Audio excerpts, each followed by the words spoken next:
নমস্কাৰ বন্ধু বান্ধৱীসকল। পুৱা এতিয়া 8 বাজিছে আৰু মই মোৰ ছাগলীবোৰ এৰি দিবলৈ ওলাই আহিছোঁ। আহক।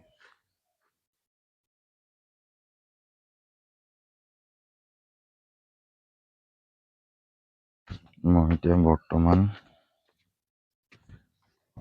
চাংঘৰত বান্ধো আৰু এনেকে টিপাল দি আপোনাৰ ৰাতি হ'লে ঢাকি দিওঁ, কিয়নো বতাহ আহে সেইকাৰণে।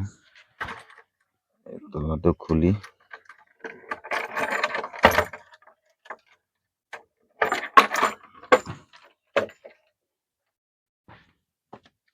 আহক আপোনালোকক দেখাওঁ মই মোৰ ছাগলীবোৰ কেনেদৰে বান্ধো।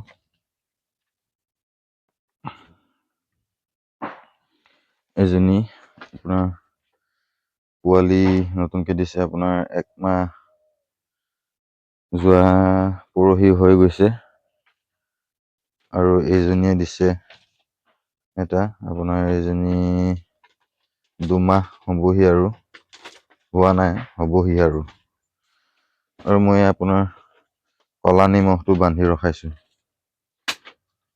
আৰু এজনী আৰু এইটো খাচী।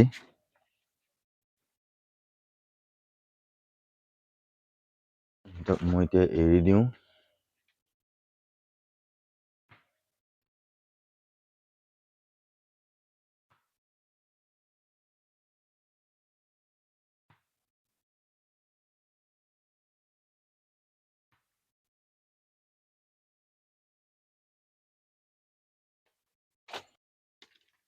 বহ বহ উঠ উঠ বহ বহ বহ বহ পিছত খাবি বহ।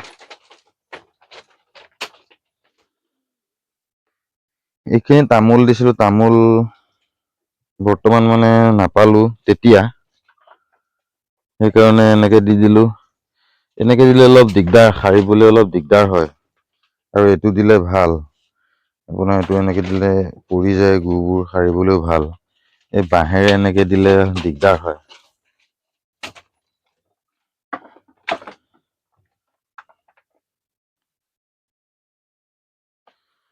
ইয়াত আছে বৰ্তমান আপোনাৰ 5টা এতিয়া। আৰু এজনী চাব, এজনী আজি 3 দিন হৈছে পোৱালি দিয়া।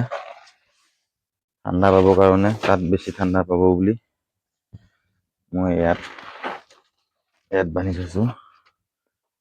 এইজনী 2টা পোৱালি দিছে। এজনীক ঘৰতে থ'ম, এৰাল দি থ'ম। এই 15-20 দিনলৈকে ঘৰতে ৰখাম।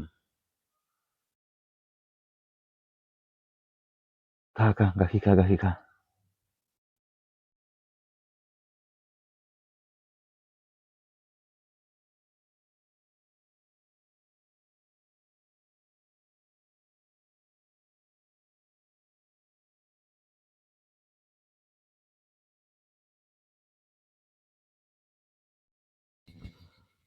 আৰু আমাৰ এইকেইটাক এতিয়া উলিয়াই দিওঁ।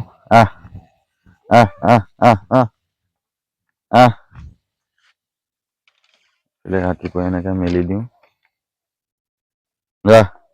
আহ।